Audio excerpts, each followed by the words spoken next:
We have nothing left to give, but they're raising prices anyway. There's a pair of metrics from the Federal Reserve economic data, also known as FRED, that I find my thoughts straying too often. The first one is number of households in each wealth class. This pie makes all the sense in the world, and of course it does, because each class is named after the number of households, so it matches perfectly.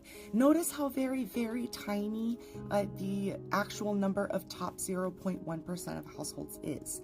And this pie is the share of net worth in each wealth class. And this pie hurts to see because there's no getting around the facts. 90% of the country owns 32.8% of the wealth, while the top 10% of the country owns 67.2% of the wealth. Perhaps it's just me, but America doesn't look all that great when 134,000 households have like 6 times more money than the poorest 67 million households. And since less than half of employees negotiate their salaries, trying to argue that 67 million households should just find better jobs doesn't really work here. And here's the thing, these numbers are from Q1 of 2025, so Trump 2.0 really hasn't been able to touch this statistic yet. Americans have been screaming about the cost of living from the rooftops for years, and time and again, the economy was the #1 issue during the 2024 deciding thing that we all do together.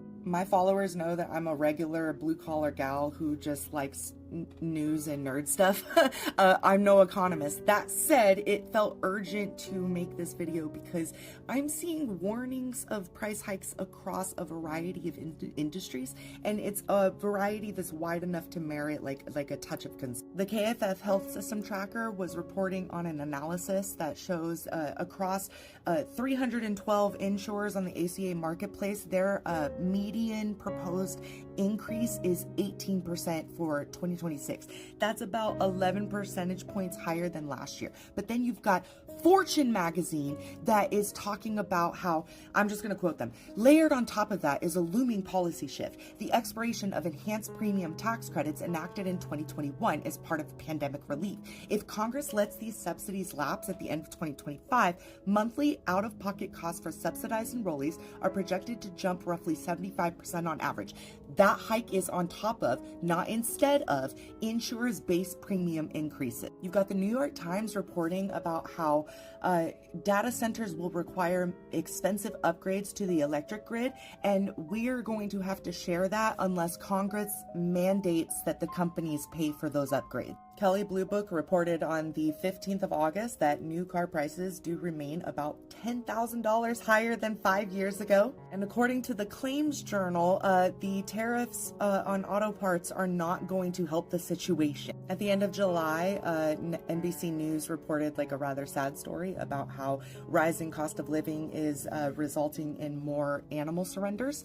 I'm just going to quote a piece of it. In Arizona, animal shelters operators are finding pets abandoned in parking lots or on the side of the road. In Virginia, an overcapacity shelter has taken to social media to call for adoptions urgently. And in Tennessee, one shelter said it is, quote, drowning in rescue dogs, forced to stack kennels on top of each other to provide space. This is obviously all coming from a Brie-fing article that I just posted, and I have more sources. Is Forbes covering the housing market, which is not going down, obviously. Newsweek, car insurance was actually going down, but Donald Trump's policies are expected to change that. And then The Hill and CBS News are covering the sharp rise in food and coffee. Then you've got Center of American Progress covering just the vast increase in student loan payment. I just think personally with an electorate that is so divided on so many issues, for them broadly to come together and say, this is it, this is the thing.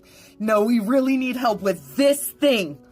And then to enact policies that do effectively the very opposite of the known will of we the people. I personally find that treasonous. Okay.